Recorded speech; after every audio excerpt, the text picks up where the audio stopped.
Estamos aqui em mais um podcast, Manancial Podcast. Hoje eu já vi que a resenha vai ser maravilhosa, porque só aqui no bastidor o papo já tá, ó, que eu achei que a gente ia virar a noite aqui, né, tarde, noite, já, amanhã. Tô recebendo aqui pastor Adiel Teixeira. Gente, que orgulho falar isso, pastor Adiel Teixeira. É, porque vi na barriga da mãe, né, vi criança, vi bebê, vi criança. No outro dia eu tava lembrando uma vez que tua mãe teve lá em casa, você e a Amanda pequenininha, e a Amanda, até hoje eu conto isso lá, que ela queria subir a escada e ela falava, quero descer, mas ela queria subir. Estou aqui com o pastor Adiel da Missão Recreio, a gente vai conversar sobre dores e delícias de um ministério. Abrimos novamente essa pegada de lives, vou estar conversando com alguns líderes sobre isso. Muito bem-vindo, pastor Adiel! Poxa, obrigado, Elisete, que alegria, né? Conheço você desde quando eu nem me lembro, né? Aquelas pessoas que eu nem sei quando surgiu na minha vida, até porque conheceu meu pai ainda, meu pai solteiro, então tenho essa delícia. Uma das delícias que eu posso dizer é ter pessoas como você que se tornam queridas, se tornam da família, do coração. Uma alegria estar aqui, que privilégio poder. Espero poder contribuir, né? Espero fazer um negócio legal, gerar muitos cortes polêmicos, vai que, né? Não, vai contribuir, até mesmo porque... Não, eu vou te falar, hoje eu tava conversando com alguém e falei assim... hoje eu olho assim, eu fico lembrando lá atrás, cara, tu virou um pastorzaço, né? O que tu acha? Como é que tu... Como é que tu consegue se enxergar assim? Não consigo me enxergar assim. Até porque eu tenho referências, né? E eu gosto de criar minhas referências em pessoas que estão muito mais à minha frente. Então eu estou sempre olhando para frente. É engraçado, algumas pessoas, por exemplo, quando a gente vai falar do evangelho e tal, e elas não entendem Jesus como a gente, ou a vida com Deus como a gente, elas falam assim, não, mas eu vou pro céu, porque ela fala, eu não roubo, eu não mato. Sim, ou seja, a comparação dela é só com quem é pior do que ela. Então, quando a gente se compara com quem é pior, com quem faz menos, a gente está sempre bem, né? Eu não estou roubando, eu não estou matando, você está se comparando com o mais baixo da sociedade. Como eu procuro olhar sempre para quem está fazendo muito mais, então eu não consigo me ver assim como uau. Mas assim, eu posso falar uma análise honesta que acho que estou caminhando para me tornar e quero me tornar uma referência também. Não, eu tô falando isso porque eu acompanho muitas histórias, gosto de ver suas reflexões ali, gosto de ver, pego alguns, às vezes colocam alguns trechos da pregação, acho que você é um pregador. Isso aí, você é um pregador. E talvez você não tenha essa dimensão, porque eu falo muito isso com as pessoas, que às vezes a gente não consegue mensurar. Eu acredito que quando você está ali, no sermão, você está tomado, não dá nem para pensar, como é que eu estou falando? Não é isso. Mas você tem esses feedbacks das pessoas sobre a palavra, como você... Eu recebo alguns, não muitos, né? Mas alguns de pessoas que, caramba, pastor, que palavra maravilhosa. Só que assim, o maior feedback para mim é a resposta da igreja naquele momento. Uma coisa que assim me incomoda na minha mensagem é que eu não consigo falar pouco. Então as minhas pregações, elas ficam entre 45 minutos a 1 hora. Eu acho muito tempo. Meu sonho era me tornar um Jorge Barros da vida. 20 minutos, 25 minutos, aquela palavra profunda, linda, maravilhoso. Ele foi um cara que pregou por muitos anos em televisão e tal, então ele conseguia colocar. Então era o meu sonho. Eu não consigo, né? Eu tô tentando, eu tento, mas assim, caramba, eu faço o meu esforço, dá 45, 50 minutos. Só que em contrapartida, a resposta da igreja é aquela atenção, não tem ninguém andando, não tem ninguém bocejando, não tem ninguém olhando o relógio. Então eu percebo que aquela mensagem está conectando, está entrando, não tem nenhuma reclamação. Eu nunca ouvi reclamação. Caramba, pastor, a gente não estava mais aguentando, que é comum às vezes acontecer. Pastor, alguém maneira mais um pouquinho. O pessoal fala mais por causa da estrutura, né? Sim. Pastor, vamos só por causa da estrutura, que a gente consiga fazer um culto mais enxuto, para ter uma coisa mais dinâmica e tal. Mas nunca assim que a pregação tá ruim ou que a mensagem, caramba, acho que demorou muito tempo, se perdeu no tempo. Então isso tem sido, eu acho que o maior feedback. Mas volta e meia, alguém fala, pastor, que palavra maravilhosa, cara. Ou posta na internet, marca e fala, ó, escute isso. Então a gente vai vendo que Deus está fazendo. É verdade. Não, acho que realmente a gente fala que hoje uma boa, ou um sermão, ou uma palestra, uma fala, ela tem que estar ali entre 25 a eles falam 35, 40 minutos. Só que aquela pessoa que tem o dom ou o poder da fala, ela vai falar 1 hora e meia e ela vai conseguir reter a atenção. E eu acho que você faz isso muito bem. Porque eu tenho sentido essa graça. Eu posso afirmar que eu tenho sentido essa graça. Deus tem me dado essa graça na hora da pregação, assim, conectar as pessoas, fluir naquela palavra, desenvolver um tópico muito bem, de forma que as pessoas elas se sentem tocadas, abençoadas, e a hora passa sem que elas sintam. Então, assim, eu percebo, isso tem sido uma graça de Deus sobre a minha vida mesmo. Quando é que você entendeu o seguinte, eu tenho ministério pastoral? Eu recebi o ministério pastoral, o chamado, né? Eu tinha 16 anos, mais ou menos, para 17. Estava indo para o meu último ano da escola. E eu tinha convicção que eu queria fazer educação física. Né? Nunca tive dúvida do que eu queria me formar. Gostava muito de esporte, sobretudo futebol. Então, achava que ia me dar bem nisso. Tinha sofrido alguns traumas por ser filho de pastor, que eu não queria viver mais. Então, achava que o pastoreio, para mim, nunca aconteceria.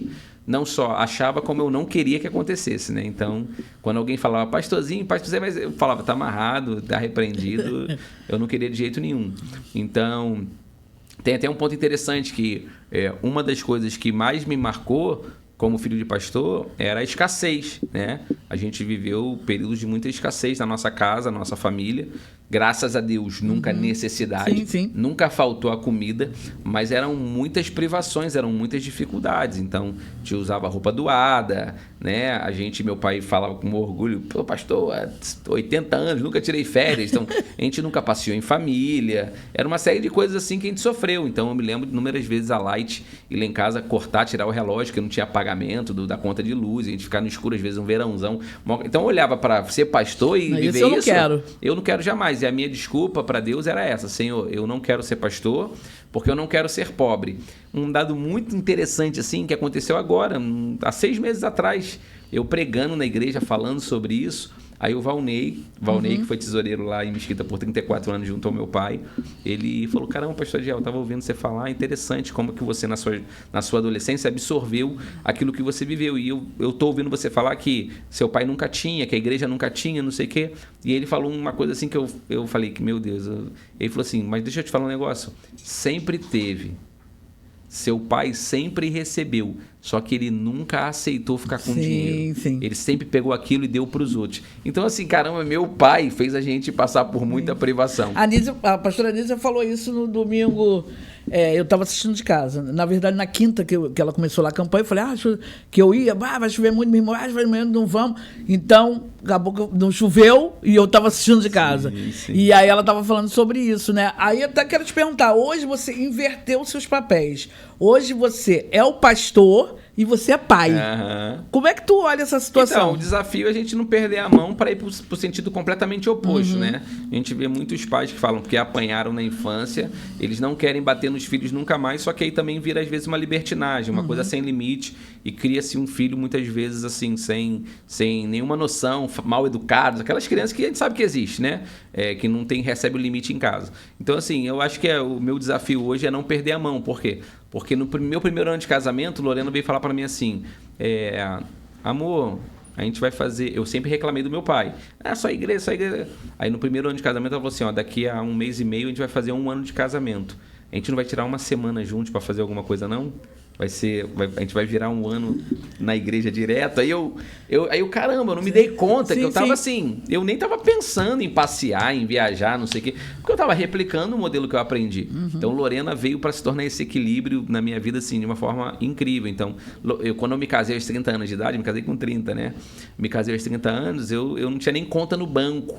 Porque meu pai falava, não, melhor depender de Deus, não sei o quê. Então, assim, eu vou ficar juntando, eu vou ficar nada, né?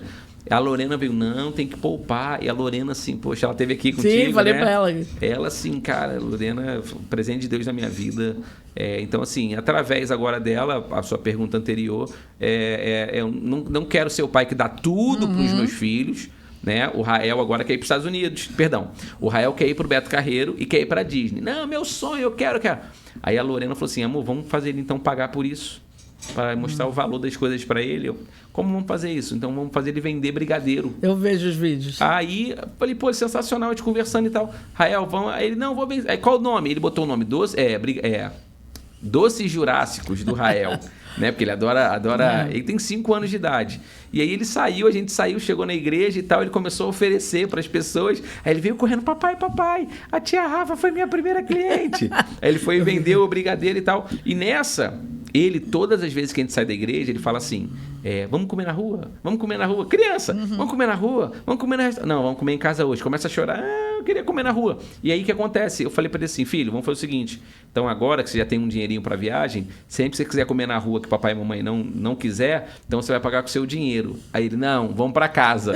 Já entendeu. 5 anos. Então assim, eu não quero ser o pai que dá tudo de mão beijada pro filho, mas ao mesmo tempo também não quero dificultar as coisas, ou seja, não vai ser ele que vai pagar a viagem toda. Não é isso, é só ensinar para ele que as coisas têm valor, né? E que se ele ficar gastando aqui nisso, vai perder em algum outro momento, né? Então, antigamente os nossos pais ensinavam falando assim, eu não sou sócio da Light, né? Dinheiro não cai da árvore. Era assim que eles ensinavam. Agora a gente está tentando ensinar de uma forma prática e ele já está, não usa meu dinheiro não.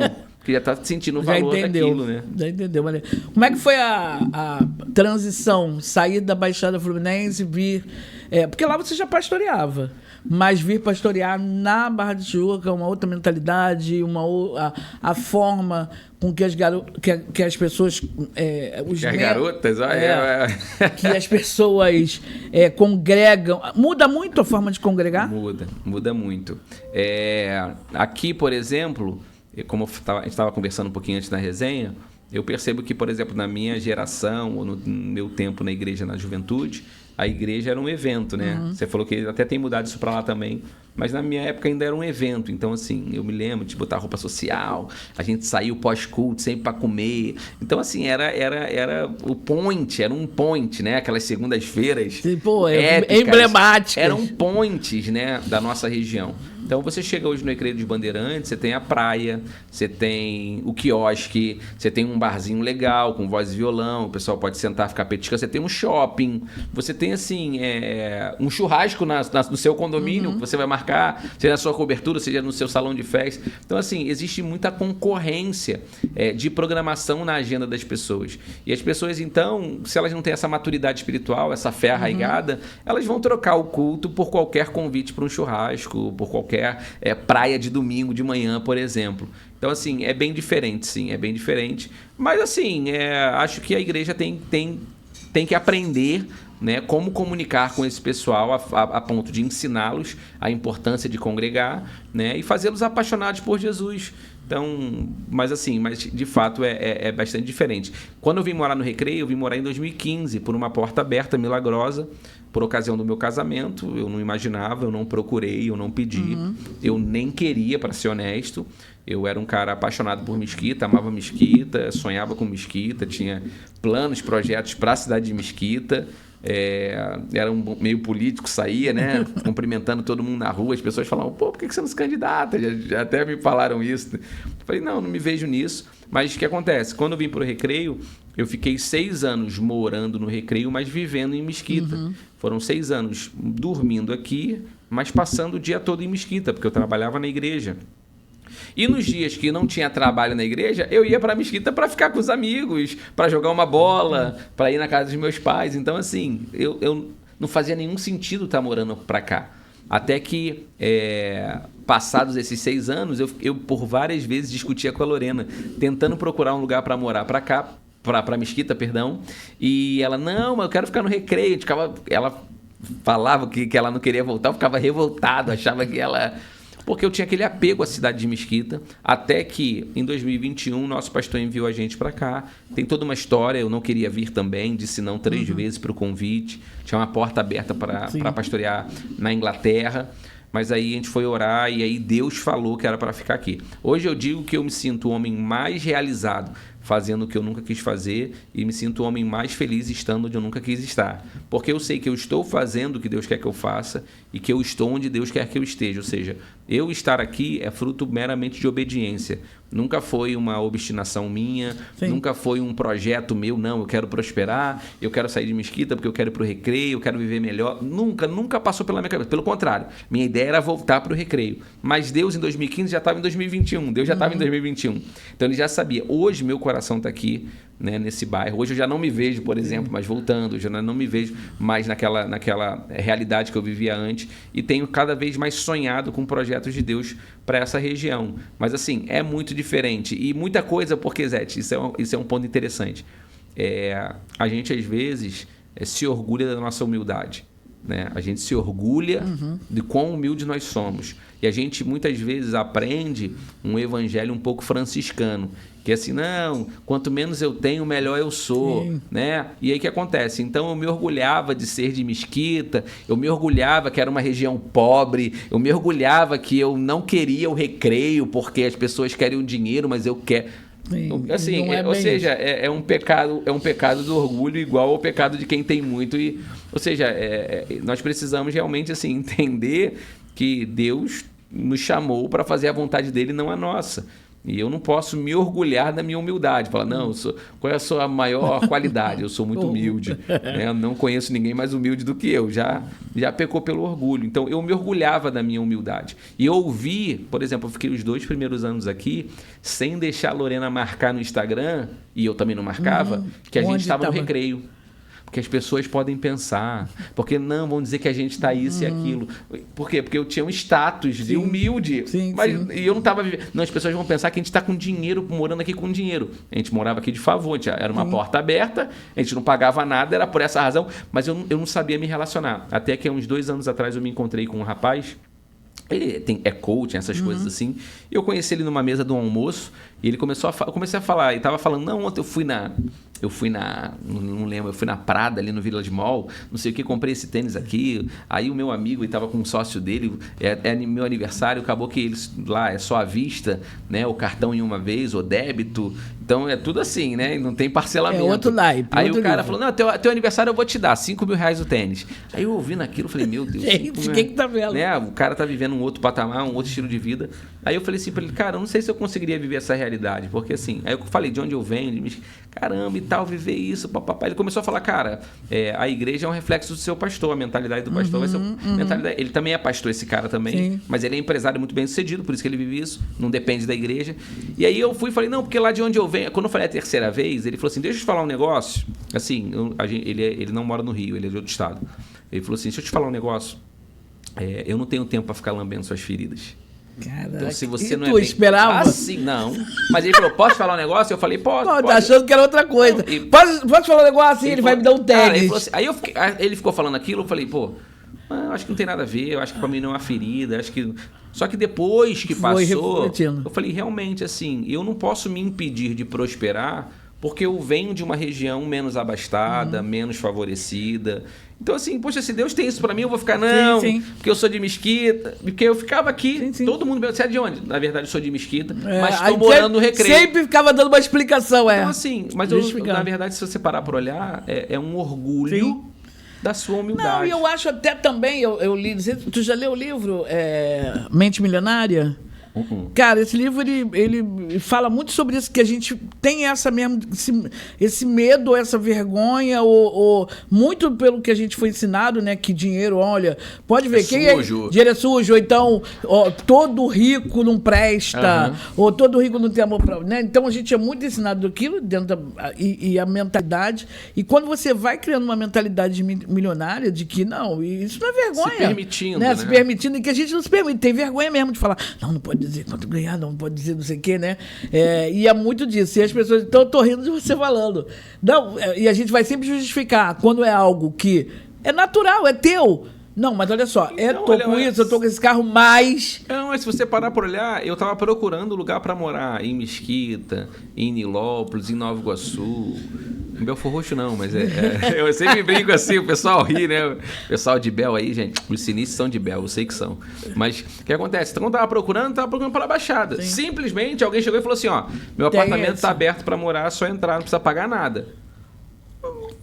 Caramba, isso é um milagre, isso é uma porta aberta, no Recreio dos Bandeirantes e tal. Então, botando no papel na época, pagando combustível e pedágio, era o valor de um aluguel de uma casa mais ou menos em Mesquita. Então, vou morar no Recreio. Deus abriu essa porta. Eu vou ficar, não, é porque... Cara, então Deus vai fazendo, Deus vai te colocando. Só que você tem que se permitir. Você tem que se permitir. Senão, porque às vezes, muitas das vezes as portas... Mas você não se permite entrar por elas. É o que os coachings hoje chamam de crença limitante, né? Sim. Você não pode mesmo, alimentar, né? Essa... E é. Como é que foi essa tua... Você foi presidente global. É o quê? Foi 4 anos? Não, acabou que foram 7, porque entrou pandemia, tudo né? isso? Porque entrou pandemia. E aí não então, teve eleição. Teve aquele ano. Como é que foi essa experiência? Então, foi como é que você estava falando? A dor e a... Dor e delícia. As dores e as delícias, né? Tem suas dores, tem suas delícias. Delícias, eu tive o privilégio de passar por 20 países. A pandemia me tirou vários países também de conhecer. Foi uma oportunidade muito maravilhosa. De poder abrir a minha mente e conhecer... Eu adorei teus vídeos de Israel. Israel, né? Israel foi uma experiência incrível.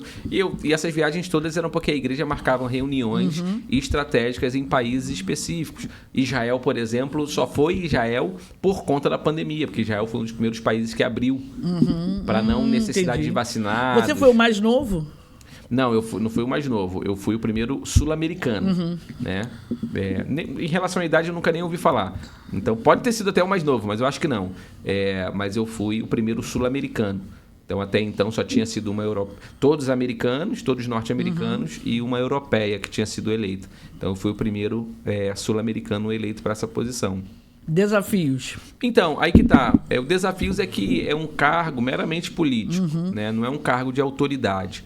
Então, a Igreja Nazarena tem um governo representativo, onde ela vota os seus líderes, mas nesse nível, essa eleição é só para dizer que vota, sendo muito honesto. Por quê? Porque eu tenho o poder de voto, mas não sou eu quem penso a juventude, não era eu, ou não é o líder global, que nesse momento até um sul-americano também, um amigo meu, não é ele quem pensa, não é ele quem tem a palavra final, não é ele que administra o financeiro, não é ele que faz o planejamento. Então, ele é alguém que compõe a mesa, né, do conselho, representando a juventude, e ele tem poder de fala e poder de voto, mas ele não tem o poder da decisão. A caneta está na mão do diretor global, que é um funcionário da igreja.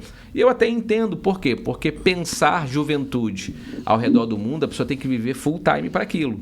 E eu, como pastor no Rio de Janeiro, estava vivendo a minha vida aqui e servia a juventude nessas reuniões. Então, assim, eu acho que justifica. De certa forma, é uma dor. Por quê? Porque você quer implementar projetos que estão no seu coração, mas você não tem essa caneta na mão, não é sua. Você pode propor, nada te impede de propor e tal, não sei o quê.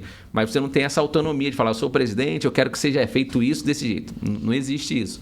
Agora, as delícias é você se conectar com pessoas ao redor do mundo, né? E eu que amo me conectar com gente, assim, né? Eu adoro a questão do network, gosto de conhecer pessoas do mundo todo, gosto de conversar, gosto de me comunicar. Se tiver alguém meio isolado no ambiente, eu trago para perto, né?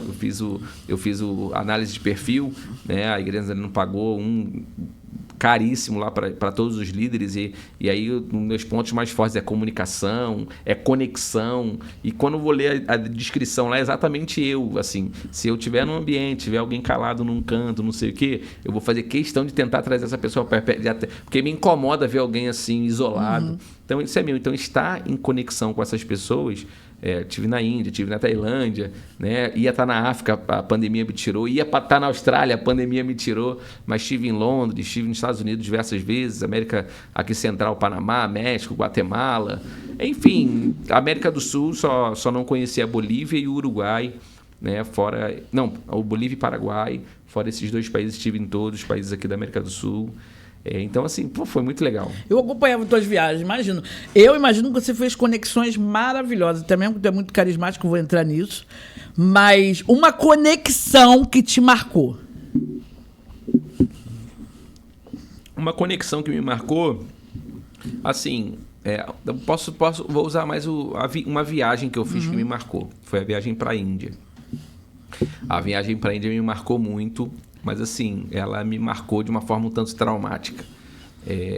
Por quê? Porque na Índia você tem um território geograficamente menor do que o Brasil e você tem uma população, eu não sei dizer quantas vezes maior que o Brasil, mas no Brasil são 210, lá é 1 bilhão e 400 milhões, um negócio assim, num território menor. É muito grande. Então, é muita gente. É muita gente. E eu cheguei lá para uma conferência, então a conferência ela aconteceu num lugar assim minimamente preparado para eventos internacionais.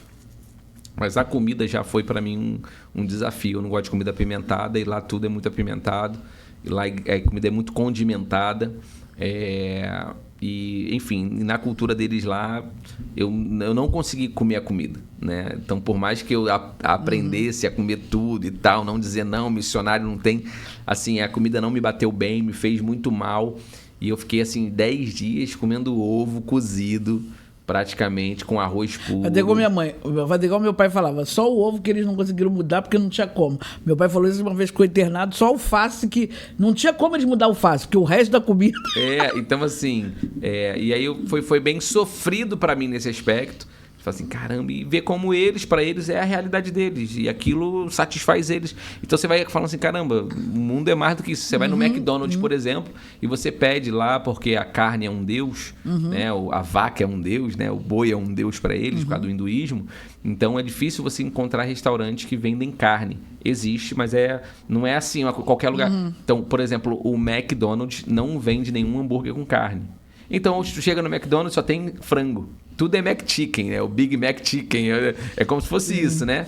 E aí eu falei, tá bom, eu quero. Quando eu comprei o primeiro lá e fui morder, fui comer apimentado pra caramba, até isso não era apimentado. E eu detesto comida apimentada. E aí, nas outras vezes, eu fui pedir sem pimenta e eles falavam que era sem pimenta e ainda tinha pimenta. Ou seja, porque eles estão tão acostumados com a pimenta que até o já contaminava, não que tinha até como. o pouca pimenta tinha pimenta. Então, assim... Foi bem complicado. E aí a gente foi depois para Calcutá, a gente estava numa cidade chamada Hyderabad, e depois a gente foi para uma cidade chamada Calcutá, da Madre Teresa, né? Então nós fomos fazer um trabalho missionário num orfanato. Só que assim, eu sou um tipo de pessoa que eu acho que eu sou tão empático, né? Que assim, eu absorvo muito pessoas doentes, pessoas sofridas, assim, me move muito emocionalmente. E aí... Eu não sabia, mas Madre Teresa de Calcutá, não é que ela cuidava dos idosos, não é que ela cuidava das crianças órfãs, não. Ela cuida dos idosos que estão abandonados por doenças incuráveis, por deficiências absurdas. Cuida de crianças que são, assim, especiais e que têm... Então, assim, ela não é assim, uma criancinha, um bebê. Sim. Então, eu cheguei no orfanato, as crianças mutiladas, crianças... Então, não é uma condição de normalidade de saúde. E aquilo, assim, começou a me fazer muito mal, né? Eu vi uma criança, sei lá, uma menina de uns 9 anos, deitada numa cama, a cabeça dela, sem exagero, era o tamanho dessa circunferência que ela tinha um tumor na cabeça. Então, ela não tinha nem força para levantar, e ela deitada ali, e ela sorrindo. Aí só o rostinho... Então, assim, tudo isso muito traumático para mim, mas é a realidade. Sim, sim. Né? É a realidade. E ver que pessoas estão sofrendo dessa forma, ver que aquela menina foi abandonada e ela pega como órfã porque ninguém quis cuidar, aquilo foi mexendo muito comigo. Então, quando a gente foi também para o asilo de idosos leprosos, idosos, enfim, mutilados, você vê um tanto desnutridos... Então, assim, é pesado, foi pesado. Fora a questão higiênica deles, a cultura é muito diferente. Sim. Lá é muita sujeira. Então, você tem ideia, o Rio Grande é um rio 100% poluído. Por quê? Porque por conta desse grande crescimento sem organização, o saneamento básico vai para esse rio. Então, é um rio... Vai cocô, vai xixi, vai água suja, tudo. Vai tudo. Só que também eles consideram o rio um deus. Então, o que eles fazem? Os corpos mortos, eles jogam no rio. Para que o rio, como uma divindade, sei lá, eu não sei qual é o propósito, mas eles jogam. Então, mas ao mesmo tempo tem cachorro morto também, porque morreu, jogou também. Só que essas pessoas, elas veneram tanto o rio, que elas pegam baldes da água do rio, levam para casa para aspergir as paredes. Elas bebem essa água para se sentirem abençoadas. Elas tomam um banho dessa água. Então, assim, tudo isso me chocou. É uma cultura muito... Tudo isso me chocou bastante, sabe? Não tô falando que é certo ou errado. Tô falando assim, caramba, ver tudo aquilo acontecer assim me chocou bastante. Agora, a gente, quando voltou, a gente viveu uma experiência incrível. Um menino chamado de Bijoy foi meio que o nosso guia ali naquela região. E ele morava num ambiente onde era um terreno... como se fosse vila de casas, a gente está acostumado a ver vila de casas, só que as casas eram literalmente metade dessa sala aqui, né? era uma casa. E nessa casa comportava a família com 3, 4, 5, 6 pessoas. Então, é como se pensa armários de cozinha, aquele armário que o pessoal abre. É o armário da casa. Né? A cama é uma cama alta com mais de 1 metro, para quê? E ela era grande, como se fosse uma queen size. Então ela ficava um corredorzinho pequenininho e ficava a cama alta e dormiam 3, 4 em cima da cama, mais 2 embaixo da cama, onde guardava mais coisa embaixo da cama. Então assim, e ali era um terreno onde tinham 30 casas dessas. Quantas famílias estão ali, quantas pessoas moram ali e um banheiro só para todas as famílias.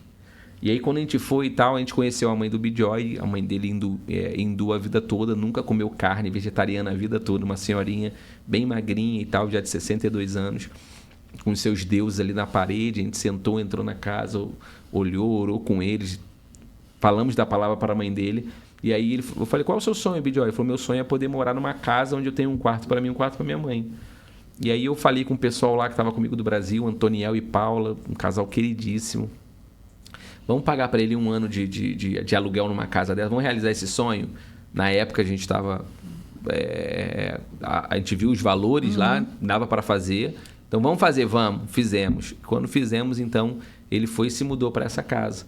E aí a gente viveu um testemunho incrível, que ele falou assim, a gente se mudou, a gente está vivendo o nosso sonho, minha mãe está muito feliz e ela não trouxe os deuses hindus dela, ela deixou na casa.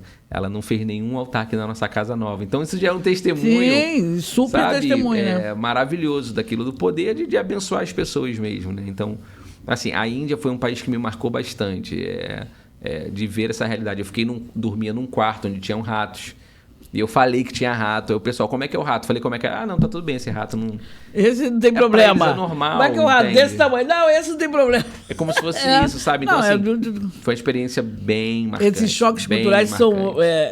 não, se a nível de dentro do Brasil, né? Você vai para estado, já você pega algumas culturas que, cara, totalmente diferente da onde você vive, agida em um outro país, outra língua. E dentro do Brasil, um lugar que te marcou? Dentro do Brasil, um lugar que me marcou foi muito o Nordeste, né? O Nordeste um povo muito acolhedor. Minha primeira entrada no Nordeste foi por Natal. Gostei tanto do Nordeste que me casei com a nordestina. É, né? Verdade, né? A Lorena é lá de São Luís. Você sabia que quem é de São Luís sabe como é que chama quem é de São Luís? Não, nem sei. Ludovicense. É mesmo? Então, Lorena é uma ludovicense. Só vim aprender isso também por causa dela, né? Se não fosse por ela, eu não saberia.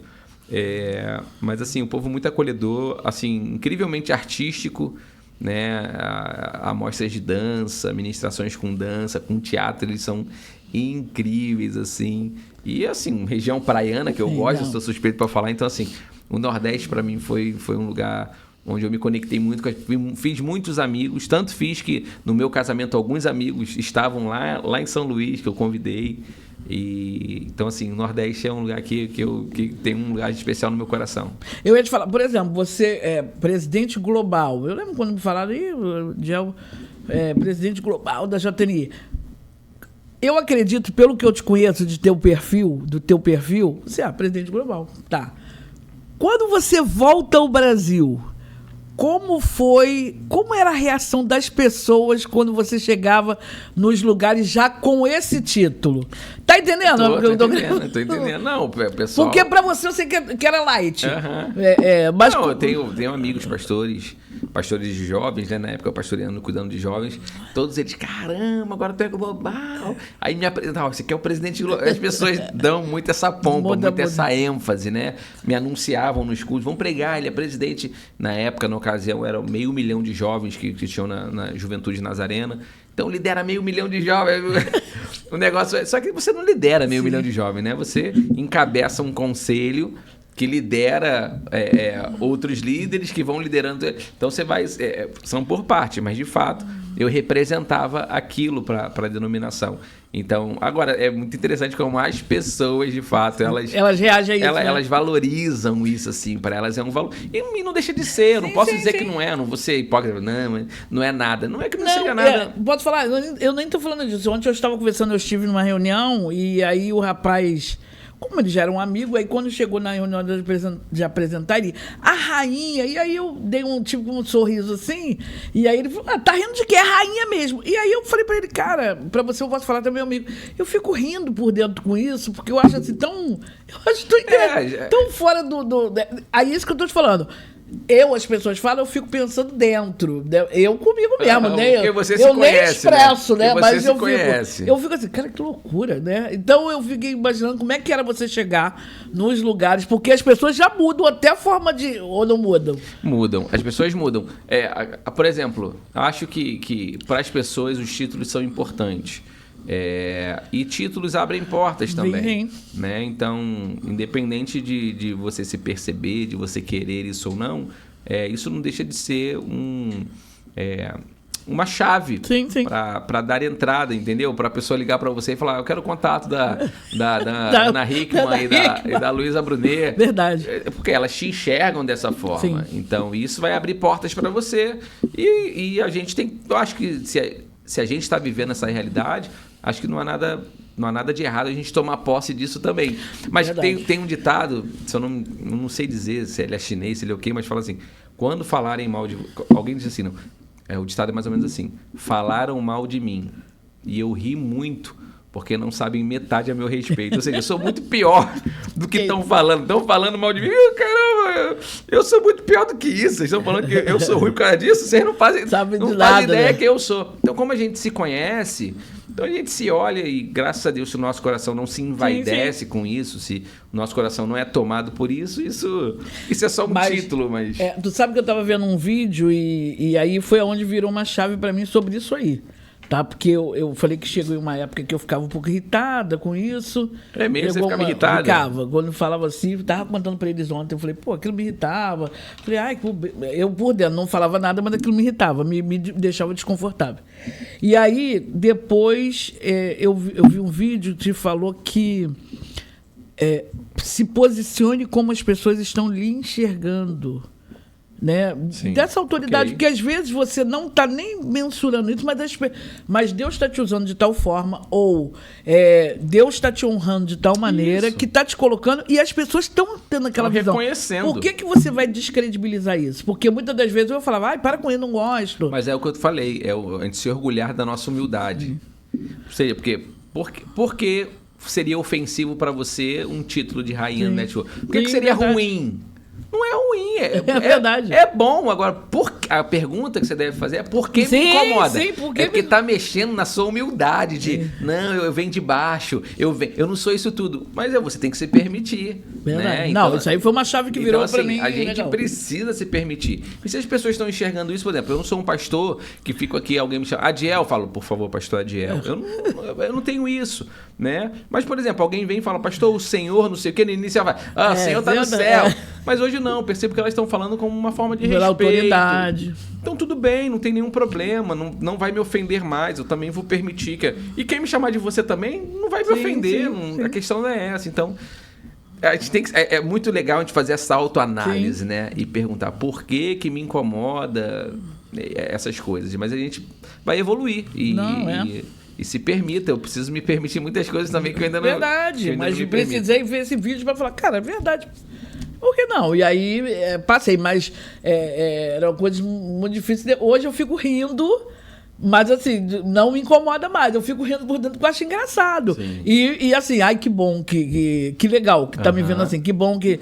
Um testemunho que te marcou, confirmando a tua vocação, a tua missão, o teu chamado, melhor. Então, teu chamado. A confirmação do meu chamado se deu por ganhar um carro. Né? E tem todo um contexto. Assim que eu disse sim para Deus num retiro espiritual lá no sítio, numa pregação do pastor Antônio Carlos, ele pregando a respeito da rainha Esther, eu entendi que Deus estava falando comigo mesmo. É engraçado que por muitos anos eu preguei dizendo que o pastor Antônio Carlos disse algo que hoje eu paro para pensar, eu falo, cara, duvido que ele disse isso, mas o Espírito disse para mim, e para mim foi tão claro, foi tão audível, porque eu sempre dizia que ele pregando disse, se Deus quiser que você seja pobre, que você seja pobre. Mas se eu parar para pensar, não consigo imaginar um pastor Sim, pregando sim. e dizendo isso. Deus quer que você seja pobre. Mas na hora que estava falando aquela parte, eu vou entrar na presença do rei, se o rei não estender o cetro, então, se perecer, pereci. Ele estava usando essa ideia. Então, se perecer, pereci. Se isso acontecer, o importa é fazer a vontade de Deus. E aí nessa, eu ouvi muito claro. Meu medo era ser pobre como pastor. Sim. Então, veio muito claro.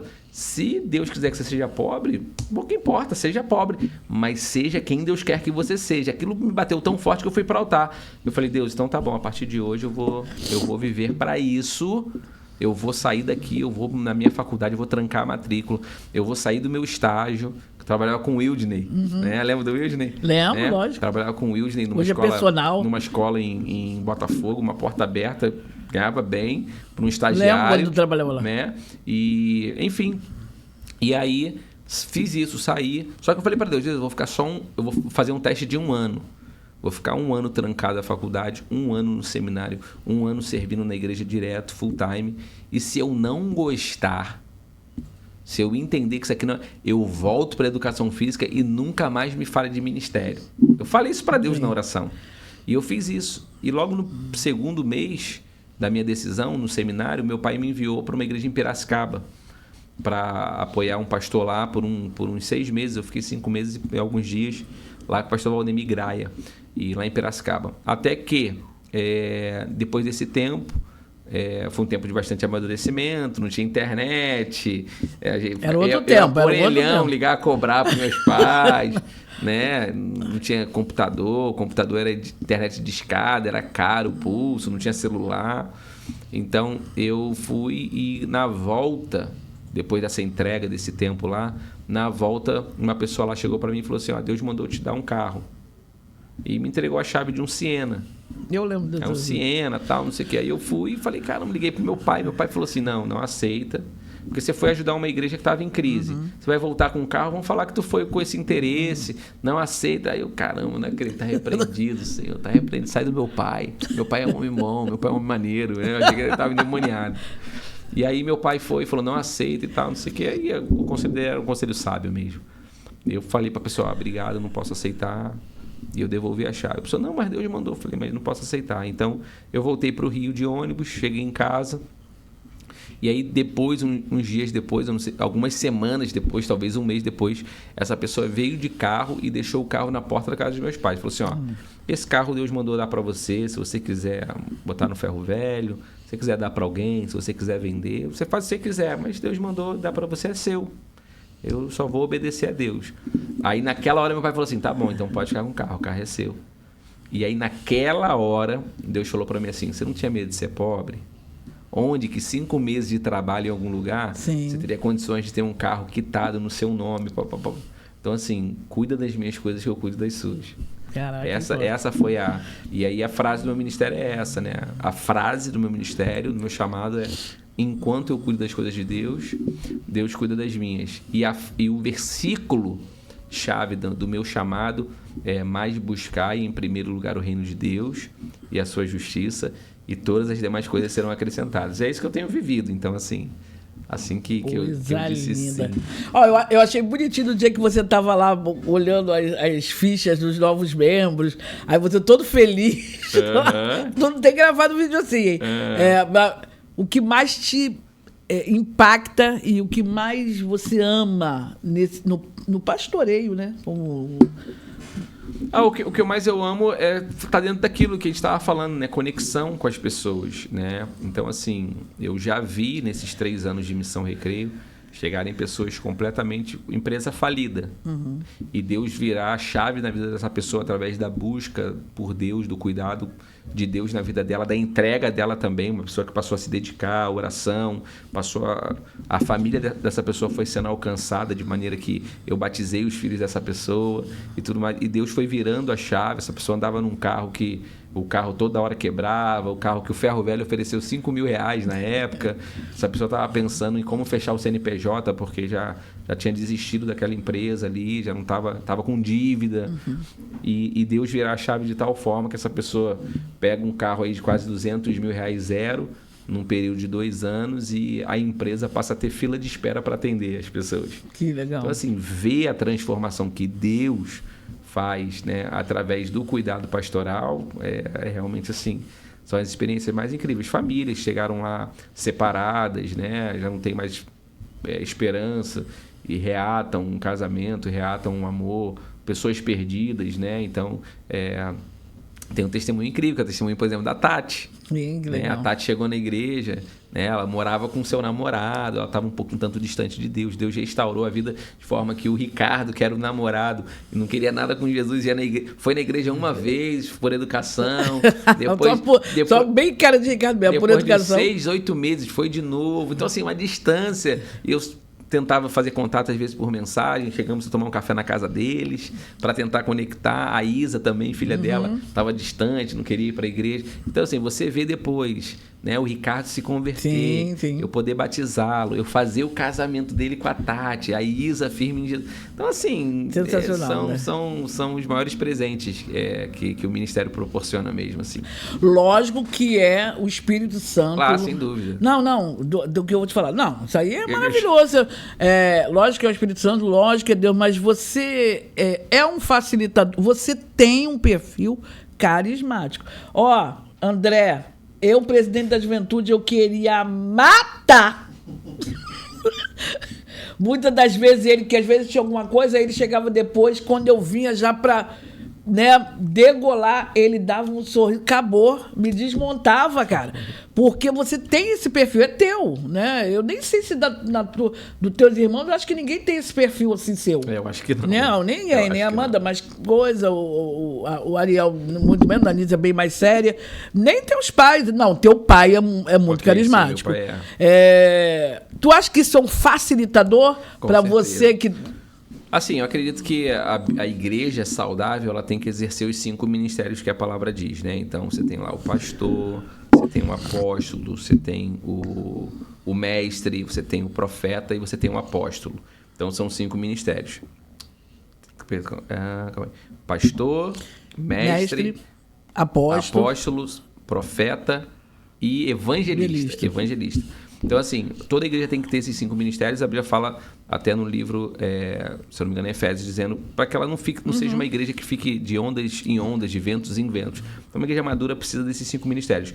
Eu não acredito que nenhuma igreja tenha uma pessoa que ela encarne esses 5 ministérios. Então, eu entendo que o pastor precisa ter o seu ministério, qual é a sua chamada. Existem pastores de igreja que são mestres, existem pastores de igreja que são apóstolos. Meu pai, por exemplo, é um apóstolo. Sim. Abertura de igreja. Ele plantador de igreja. Ele não consegue pensar na igreja de dentro, ele só pensa na igreja de fora. Então, a igreja de dentro padece para plantar. Então, é um apóstolo. Né? Tem aquele pastor mais profeta, que fala muito, eis que eu te digo, Deus está dizendo, apontamentos de Deus, às vezes é muito duro.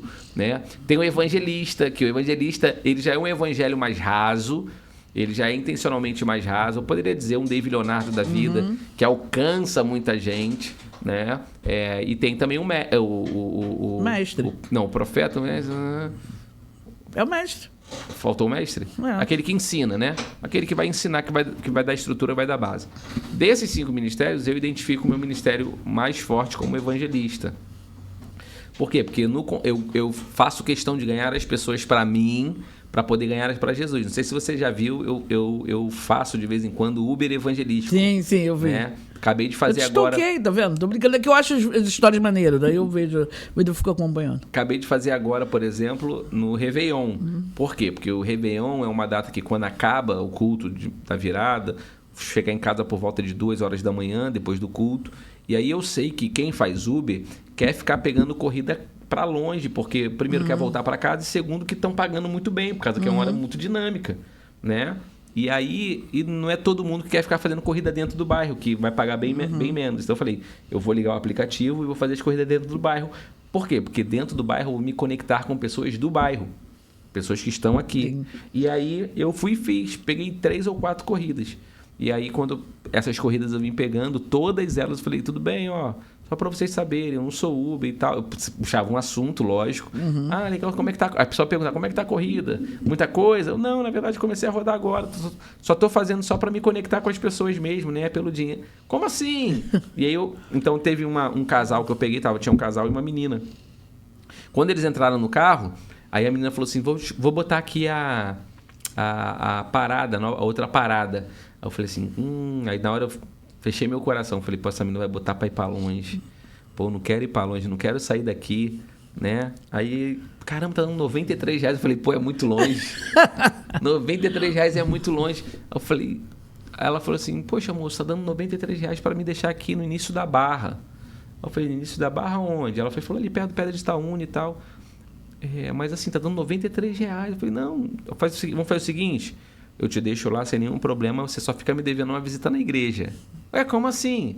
Aí eu fui e falei, não, estou fazendo Uber só para me conectar com pessoas do bairro, eu sou pastor numa igreja, a gente está começando um trabalho e tal. E a razão, então assim, eu posso fazer para você, não te cobro nada, não se preocupa com isso. Mas você vai ficar me devendo uma visita. Onde é? Não sei o que. Não, eu vou. Aí falei o Instagram, botou para seguir o Instagram da igreja e tal. Então, assim, isso para mim isso me satisfaz, sabe? Então, eu vejo isso como um ministério do evangelista, né? De ir, de conectar com as pessoas. Tem sede ali. O evangelista, ele não tem não tem tempo ruim. É verdade, porque é tão prazeroso, a alma dele anseia tanto por aquilo. Que tu criou uma estratégia, uma estratégia, fica pensando, né, o tempo todo, pensando. Eu lembro que a gente foi para um trabalho em São Paulo, e aí eu falei, eu já doida para voltar, mas o cara era tão evangelista. Não, aquilo... Qualquer pessoa ele parava para ficar falando, conversando. Não, ele não, dá sim. Eu falei, não, acho que já dá para voltar. Acho que por hoje.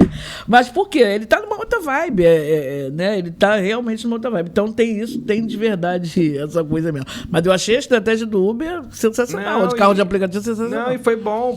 Eu tenho pessoas na igreja hoje que foram alcançadas através do Uber. Eu tenho líderes na igreja hoje que chegaram através do Uber. Então, assim, tem sido legal. Tem até que fazer mais, que eu... Tô fazendo, sei lá, uma vez a cada 6 meses, porque a dinâmica vai mudando. Sim. Mas é um ministério muito frutífero, muito legal mesmo. Não, legal a ideia. Eu gosto que, aliás, eu falei que o tema é esse, dores e delícias do ministério. Porque eu às vezes...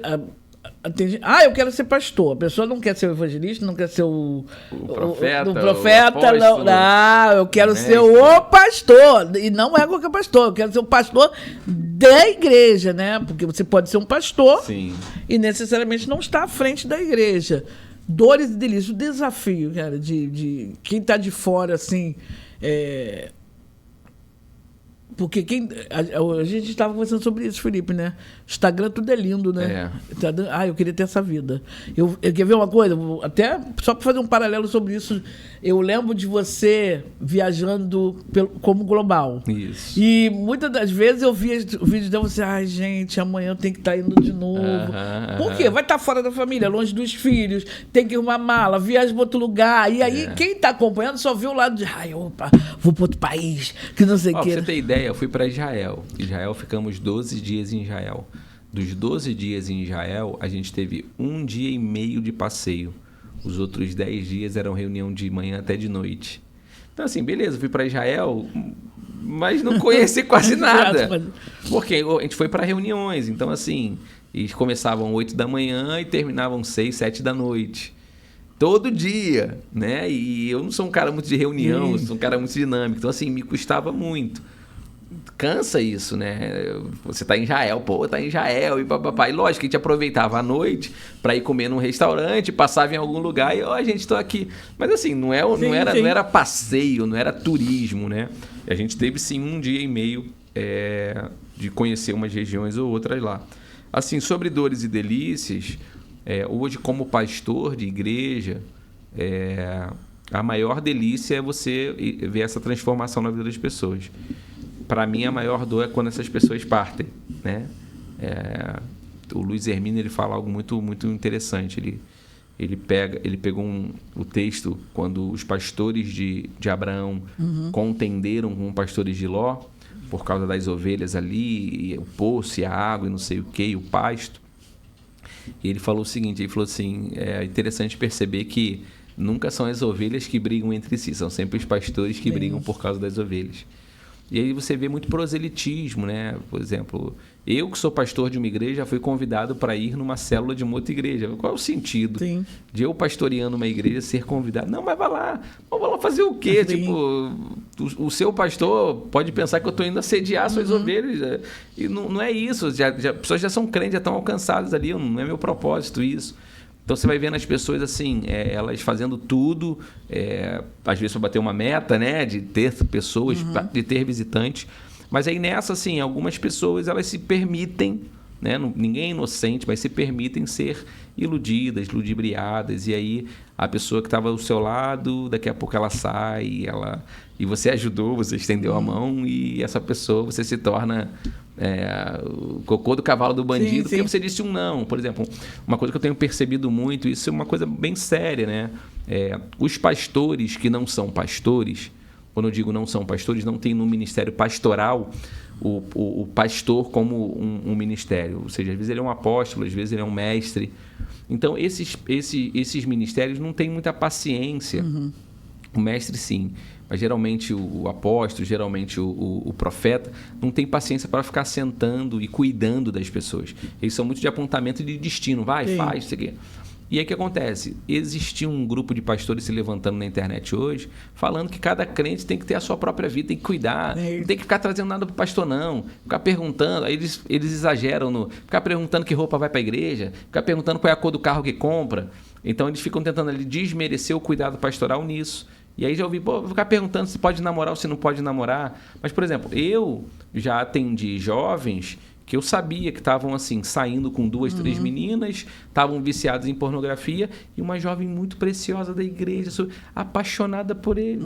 Se ela não vem me procurar e me perguntar, e eu que acompanho a vida dele, ela entraria num relacionamento ali que ela seria literalmente usada para aquele rapaz que estava num momento de não estar convertido. Estava em todos os cultos, no louvor fecha o olho, não sei o quê, participa ajudando numa coisa ou outra, mas ainda não está totalmente transformado.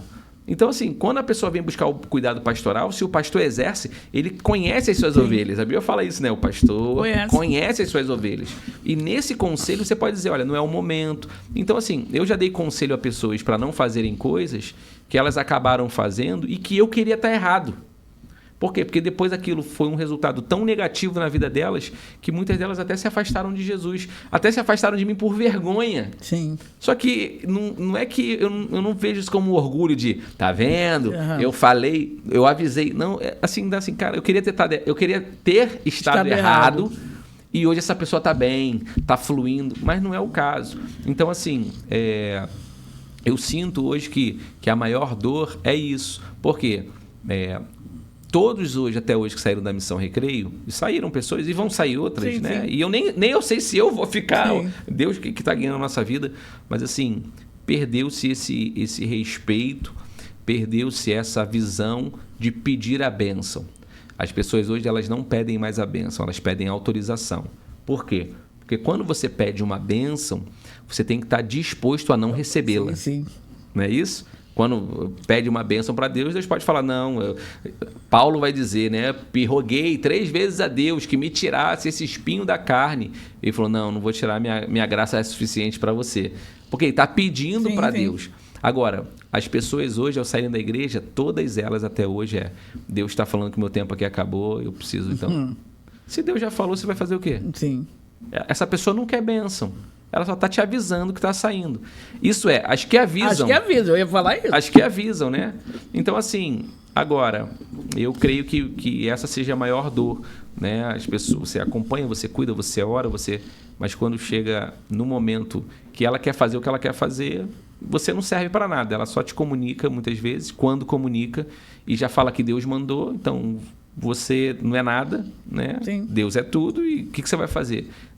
Só te restaurar e falar amém, Senhor. Então, que essa pessoa... Então, essa para mim é a minha maior dor. A maioria dos pastores que eu perguntava, fazia essa pergunta, falava muito da ingratidão, que não deixa de ser, né? Que eu acho que, se você for olhar assim, não deixa de ser.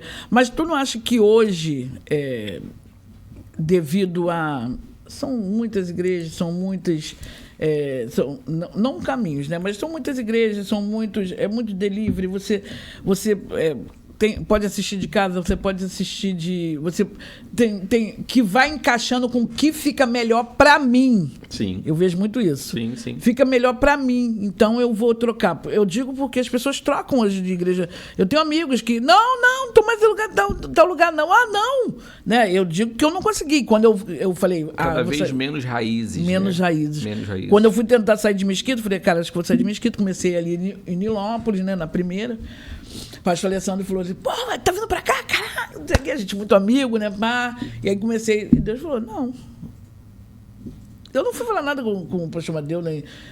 Eu que falei, cara, quando eu decidir, eu vou lá e aviso. E aviso. Falei, vou lá. Falo, tô indo. Só que Deus foi muito claro comigo. Não, né? E eu falei, cara, então vou ter que voltar para a escola dominical, porque eu já não estava indo querendo ali, já querendo para meter, né? O pé. Mas porque eu acho. Porque eu ainda tenho isso tão enraizado. Eu estava até lendo o livro Enraizados, maravilhoso, que eu ganhei, não dei nada por ele. Cara, que livro, né? E acho que hoje, não sei se é uma nova... É um novo tempo também, né? Uma nova galera que tem se convertido, ou que tem... e tem essa visão também, meio assim, posso trocar, posso mudar. Como é que você vê isso? Acho que não, acho que é exagero da minha parte. São cristãos imaturos, né? Eu me lembro na minha adolescência, apaixonado por alguma menina, e que eu intencionalmente falava para minha mãe tudo que eu sabia de bom a respeito dela. É boa filha, nota 10 na escola, é linda, vai para a igreja, faz parte do ministério de dança. Falava tudo de bom. Aí minha mãe falava assim, não é essa pessoa para você. Como assim? Não é essa pessoa para mim, que a senhora nem conhece. Mas Deus coloca no coração do pai e da mãe um sensor, e às vezes não é nem que é a pessoa, às vezes é você que não está pronto. E aí... aquilo me deixava revoltado. Como é que minha mãe, como é que meu pai querem a pessoa perfeita para mim? E não era isso. Por quê? Porque na minha imaturidade, eu não aceitava ouvir o não. Eu não queria ouvir o não. Na minha imaturidade, eu queria, ao comentar com a minha mãe, ter a chancela, ter a aprovação dela. Sim. Era isso que eu queria, era isso que eu esperava. Sim. E como ela não me aprovava, como ela dizia não... Mas por quê? Porque eu era imaturo. Então, as pessoas hoje, elas não desenvolveram maturidade para ouvir não. E aí, na internet, elas ouvem a mensagem que vai chancelar o que elas querem. Exatamente. Então, se ela acha que ela tem que mudar de igreja, sem sombra de dúvida, ela vai encontrar alguma mensagem nesse mundo inteiro de internet dizendo assim, é momento de você mudar os ambientes. Aí ela fala assim, opa, essa é uma resposta de Deus para mim. Só que ela esqueceu que quando ela se tornou submissa a um ministério pastoral de alguém, a voz de Deus para ela não é da internet. Sim. É desse líder, que é o anjo daquela igreja. E aí ela tem que submeter, não é o vídeo que apareceu, ela procurando um monte de coisa. É de fato aquilo que Deus vai usar, quem ela submeteu à vida dela. A não ser que ela fale assim, não é mais autoridade sobre a minha vida, e aí ela vai ficar, Deus dará. Aí qualquer mensagem vai. Só que a imaturidade faz com que as pessoas procurem cada vez mais quem chancele o que elas querem ouvir e não o que elas precisam ouvir. Esse sabe muito. Algum momento tu pensou em desistir do ministério? Em algum momento, não tô falando agora. Eu já até rio, né? Porque... Pois é, isso aí... toda hora. É natural, né? Assim, nem digo toda hora. Eu geralmente não... Não para pra pensar nisso. Eu vou completar 18 anos com o ministério pastoral. Me tornei aos 21, né? Então, com 39 agora para 40... Eu tô 18 anos, na verdade, completar 19. Assim, pensei muitas vezes. Já na Missão Recreio, muitas vezes, não sou a pessoa ideal para isso aqui, não sou o melhor, não tenho as melhores qualificações, esse ambiente precisa de pessoas mais capacitadas. Então, assim, nesse momento que eu estou vivendo, me sinto muito feliz, muito realizado. Mas certamente em algum momento o desafio vai estar tão grande que eu vou falar assim, caramba.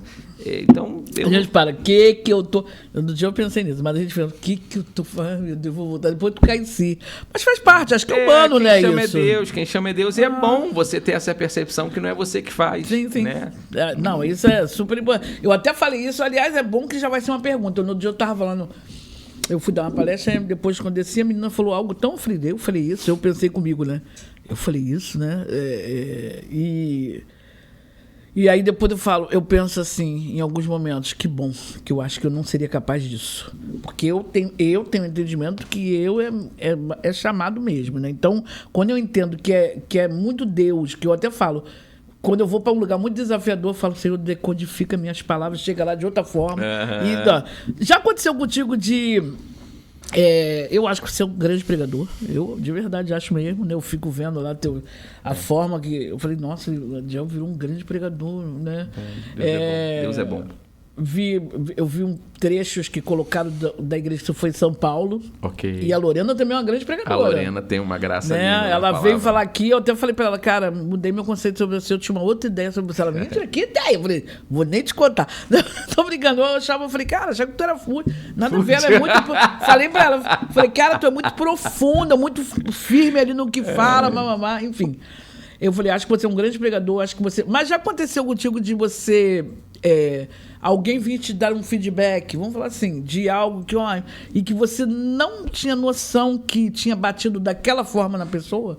A palavra que você lançou, você não lembrava ou você não imaginava que tinha impactado daquela maneira? Já, assim, de forma negativa, né? Geralmente é de forma negativa. Eu estava pensando em positiva. Mas não, geralmente de forma negativa. Assim, acontece muito você falar uma coisa no púlpito, a pessoa achar que é indireta. E eu nem saber do que está acontecendo na vida da pessoa. É muito comum isso acontecer. Pô, pastor, não sei o quê, você veio falar por causa daquilo, rapaz... E nem estava pensando, né? Em contrapartida, já aconteceu de eu falar, a pessoa, pô, pastor, por causa que a gente conversou aquilo, eu falei, sim, porque a gente conversou aquilo e eu sei que tem outras pessoas também vivendo isso e eu quero que elas entendam o que a Bíblia fala a respeito disso. Então, não foi uma indireta para você, mas baseado na sua experiência, eu sei que tem outros vivendo isso que precisavam ouvir. Em contrapartida, tem também a questão positiva, né? De, por exemplo, chegar um casal na igreja a primeira vez e tal, e eles estão lá na frente da igreja, eu falava, que bom, qual é o seu nome? Tá, que bom. E aí, vocês têm filho? Tem um filho. E eu não sabia o drama familiar que eles viviam em casa, mas ao conversar com eles, posso fazer uma oração? Posso. E ao orar por eles, eu declarei bênçãos de restauração em áreas que eu não fazia ideia que eles precisavam. Né? Então, o filho estava fora de casa há mais de 10 anos e não sei o quê. Eles viviam uma realidade bem sofrida com isso. E eu liberei uma palavra, eu declarei isso, e o filho voltou para casa. Que legal. E eles vivem hoje em família, assim, uma restauração de Deus. Então, assim, de algo que eu não fazia ideia. Né? Então, assim, a gente vive isso, né? Esse impacto de liberar uma palavra e ser uma resposta de Deus, né? A gente libera a palavra, mas isso vem de Deus mesmo. Sim, então, sim, não. Isso acontece. Mas também acontece, assim, para ser honesto, acontece muito por negativo também. Mesmo, né? Nem muito pensei nisso. Quando eu perguntei, de verdade, eu pensei muito de você liberou a palavra ali, porque... não sei se deve acontecer muito contigo, você até prepara o sermão, você até prepara o que você vai falar, você se prepara para a palavra que você vai trazer, você estudou ali a palavra de Deus. A gente fez, por exemplo, quinta-feira passada, a gente fez o culto de portas abertas na área da saúde, como o Mosquito está fazendo. Então, fizemos na saúde. E nós oramos por todos os enfermos, todos os doentes e tal, e ali a gente não viu naquele momento ali nenhum grande milagre, nenhum dizer, a dor foi embora, o nódulo saiu. A gente não ouviu nada ali. Mas declaramos pela fé, nós oramos crendo, recebe sua vitória. E aí, ontem uma irmã comentou lá no grupo, falando, olha, eu tomo 8 remédios, já é uma senhora idosa, né? Eu tomo 8 remédios para poder dormir sem dor, não sei o que e tal. E eu estava tão cansada, eu não sei de que dia para que dia, que eu encostei na cama, fechei o olho, dormi, acordei hoje de manhã sem nenhuma dor e sem ter tomado nenhum remédio. Então, assim, caramba! É muito incrível, né? Olha que Deus faz. Então, assim, isso realmente é um outro... Aí você vai ouvindo vários testemunhos. Então, assim, é muito bom viver. É a aventura mais... O ministério pastoral é a aventura mais louca que alguém pode mergulhar. Mas é aquilo que você não quer sair nunca, assim. Quando você entende o seu propósito e o seu chamado mesmo. Eu tenho isso muito claro. Eu sei que eu tô, como eu falei, eu sei que eu tô onde Deus quer que eu esteja, fazendo o que Deus quer que eu faça. Não é o que eu queria fazer e não é onde eu queria estar. Mas como eu tenho essa paz, essa convicção que é exatamente onde Deus me quer, eu tenho plena paz e plena alegria. É show de bola. Não, no livro Enraizados fala muito sobre isso. Não é sobre onde você queria estar, mas se você está onde Deus quer que você esteja. É isso. Tá bom, é tudo diferente. Eu me sinto e muito é difícil, realizado, tá? Muito. Mas muito. hoje você já amadureceu e está entendendo o seguinte: é onde eu devo estar. Zete, eu vivi uma experiência no início do meu ministério, talvez primeiro, segundo ano. Eu com meus amigos, o pessoal da igreja ali, né? A gente saía, fazia aquilo e tal. E minha mãe começou a botar um monte de pressão. Você agora é um pastor. Você não pode mais fazer isso e aquilo. Não era nada pecaminoso. Sim. Ó, você tem que tomar cuidado aqui. Só que aquela pressão dela começou a me gerar tanta angústia, tanta raiva, tanto não sei o quê, que eu lembro estar dirigindo, voltando para casa, e num ato meio que de uma oração meio revoltada, falei assim, Deus, ó, se o ministério foi isso, eu não quero mais isso para mim, não. Comecei a falar com Deus no carro. Para ser pastor, eu preciso passar por isso, então isso não é para mim, eu não vou querer isso. A resposta do Espírito Santo para mim foi bate e pronto, sabe? Eu falei, e eu ouvi claramente Zé, o Espírito Santo falar para assim, Adiel, para você se tornar o homem que eu quero que você seja, vai ficar muito pior do que tá. Eita! Muito claro, muito claro. Muito claro. Você está achando que está ruim? Para você se tornar um homem, vai ficar muito pior. Naquela hora, sim, aquela palavra, como veio de Deus para mim, tinha paz.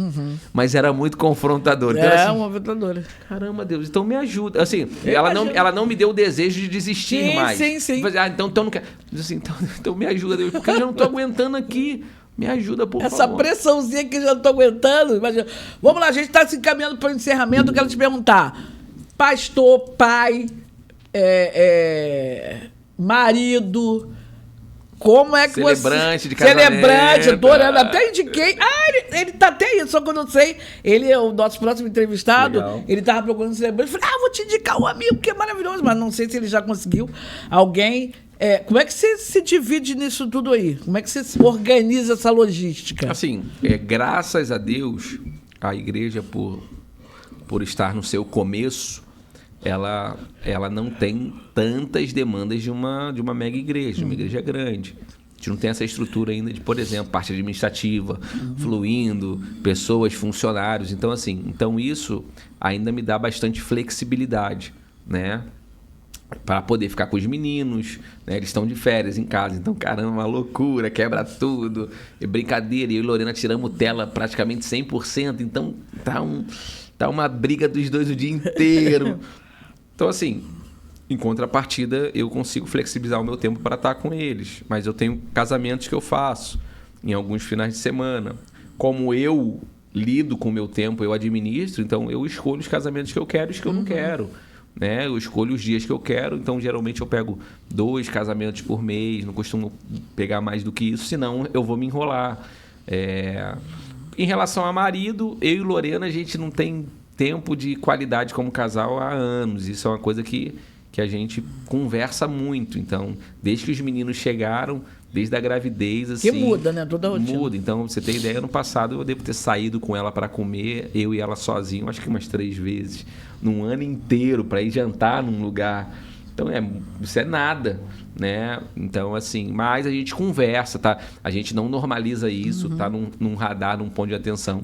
Então, já é notório que a gente não está conseguindo equilibrar todos os pratos da melhor maneira.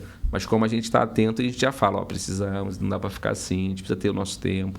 Então, agora eu vou pregar em Açu, uma igreja lá no interior do Rio Grande do Norte. Tem que ver a igreja, Zete. A igreja é enorme, do Nazareno lá. E já crescendo, quase 1.000 membros, você tem ideia. Uma igreja enorme no interior. E eu insisti e consegui que eu vou com ela sozinho. Então, assim, eu estou muito feliz que depois de 6 anos a gente vai fazer uma primeira viagem só. Tudo bem que não é uma viagem de passeio, mas a gente vai para lá juntos e tal. Então, assim, mas vai administrando. Não dá para ser perfeito, mas não está perfeito, mas a gente está fazendo de forma que funcione, que esteja sendo funcional. Planos e projetos para a Missão Recreio, que já estão na tua mente, no teu radar, e o que você espera como você vê a Missão Recreio daqui a 5 anos? Como você quer? Como o desejo está no teu coração? O que você tem orado? Eu falo para as pessoas o seguinte: esse é o ano de a gente estabelecer a nossa visão. Tenho falado isso para eles, né? Então, nesses 3 primeiros anos, era tudo de todo mundo. Então, assim, você vinha com sua experiência, pastor, eu faço, vamos fazer. Não sei o quê. A gente estava aceitando todo mundo, a gente não tinha o luxo de falar, não quero isso. Mas agora que a gente está criando a nossa primeira base estruturada, então agora eu entendo que é o momento de estabelecer aquilo que Deus está falando no meu coração. E eu já tenho falado para eles, então, todas as ideias serão bem-vindas, mas nem todas serão aceitas. E todo mundo vem com uma bagagem, né? Eu fiz na igreja tal e deu certo. Pô, que maravilha. Mas a gente não vai fazer isso aqui. E isso é um grande desafio do ministério também, do trabalho voluntário, você dizer não para a ideia das pessoas, porque elas estão ali querendo dar o melhor. Você fala, pô, legal, mas não vamos fazer aqui. Algumas pessoas se sentem ofendidas com isso, né?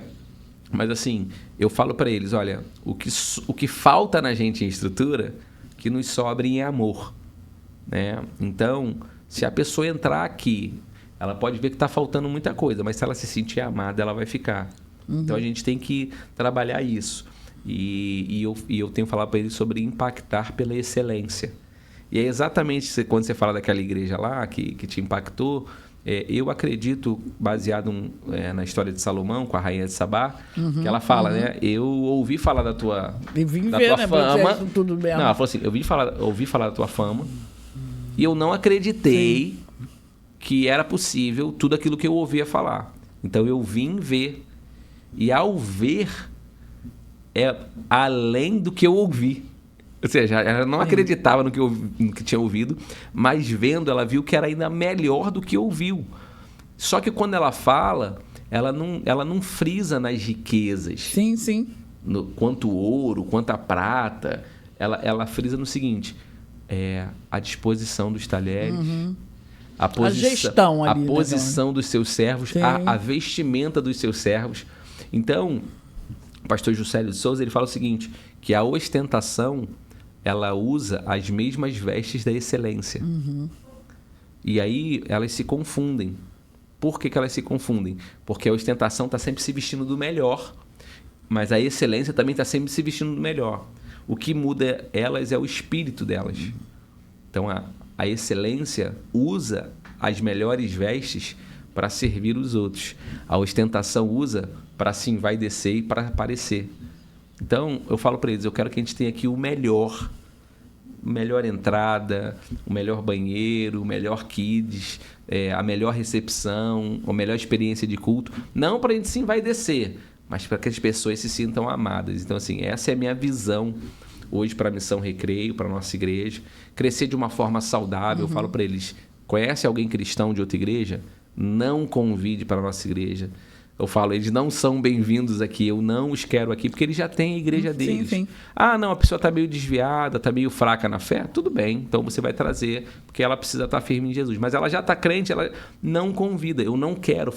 Eu falei para eles, Deus nos livre de uma igreja de 15 mil membros, onde 10 mil eram crentes de outra igreja. Sim. Eu não quero isso. Deus nos livre. Eu prefiro ser uma igreja de 500 membros novos convertidos que de 10 mil que veio de outra igreja. Né? Eu quero realmente ganhar almas, eu quero realmente povoar o céu e saquear o inferno. Esse é que coisa linda. Gente, estamos chegando ao final. Antes, você vai falar para cá, fazer convite à galera para conhecer a Missão Recreio, ou uma outra palavra. Aliás, você vai fazer esse convite e deixar uma outra palavra aí para quem vai estar nos ouvindo, quem vai assistir, quem vai compartilhar. Quem se conectou com essa tua fala que maravilhosa, eu nem parecia, eu falei, gente, como eu sou toda orgulhosa aqui, sério mesmo, né? Então, tá contigo. Bom, pessoal, que alegria, quero agradecer a Elisete pelo privilégio de poder estar aqui no podcast, falando um pouquinho das minhas experiências, né? E são muitas coisas, a Elisete realmente é uma querida, assim, uma pessoa muito especial para mim. E quero estender o convite a todos aqueles que são aqui da região do Recreio de Bandeirantes, que não são crentes, ou que não estão firmes no Senhor, né, meio barro, meio tijolo, a conhecer a Missão Recreio. A gente fica bem exatamente aqui na rotatória da Genaro de Carvalho com a Bem-vindo de Novaes. Então, nosso endereço é Estrada Bem-vindo de Novaes, 1560. A gente está no coração do bairro, aqui bem pertinho do América Shopping, da Avenida das Américas, da praia. Então, você é nosso convidado a estar com a gente lá às quintas, 19h30, e aos domingos, às 10 da manhã e às 18h30. E também deixar uma palavra para você, baseado naquilo que a gente estava conversando. A minha mãe é psicóloga e ela muitas vezes falava não. E a gente reclamava com ela, às vezes na infância, às vezes na adolescência, muitas vezes chorando. Mãe, a senhora só fala não pra gente. E ela dizia assim, o caráter de um homem é forjado no não. A pessoa tem que aprender a ouvir não e conviver bem com o não, para que ela celebre cada sim que ela recebe. Porque a vida nos diz mais não do que sim. E hoje nós precisamos criar, forjar crentes maduros, pessoas maduras, que estejam dispostas a ouvir não, e que assim elas celebrem cada sim de Deus, cada sim daquilo que vier do alto para a vida delas. Então, se você é uma pessoa que está procurando de palavras em palavras, de pregadores em pregadores, de igreja em igreja, aquilo que vai ficar corroborando ou chancelando o que você quer ouvir, então você não entendeu nada sobre maturidade. Mas chegou um tempo de amadurecer e o seu caráter vai ser forjado no não. Eu não sei se isso é uma boa notícia, mas se você se submeter, vai se tornar uma boa notícia com certeza. Maravilhoso, sensacional. Ficaria conversando até amanhã, ficaria conversando aqui uns 2 dias, top. Muito obrigado por ter aceito o convite. Hoje pela manhã eu falei, gente, será que ele vem? Aí falei primeiro com a primeira dama. Ela, não, gente, tá mais que certo. Então, eu agradeço já a família, Missão Recreio, que Deus te abençoe e continue. Temos que ter você lá com a gente na Missão Recreio. Vambora, com a rainha do network. Qualquer dia eu vou lá, a Lorena até falou comigo, gente, quero que tu vá lá. Mas eu acompanho tudo lá, galera que vai. Que Deus te abençoe, continue prosperando seus passos. Eu de verdade vejo ali, eu acompanho ali, né, e vejo a forma, como o perfil que você está imprimindo ali, não só teu, né, mas acho que você está sendo muito bem conduzido pelo Espírito Santo ali, tanto que de lá dá vontade de vir congregar aqui, né? Então, por aí, vai crescer. Deus não te trouxe para cá à toa. Eu creio. Né? As pessoas que estão ali resistindo vão colher. Amém. Tudo é questão de tempo. Em nome de Jesus. Tchau, gente. Grande abraço.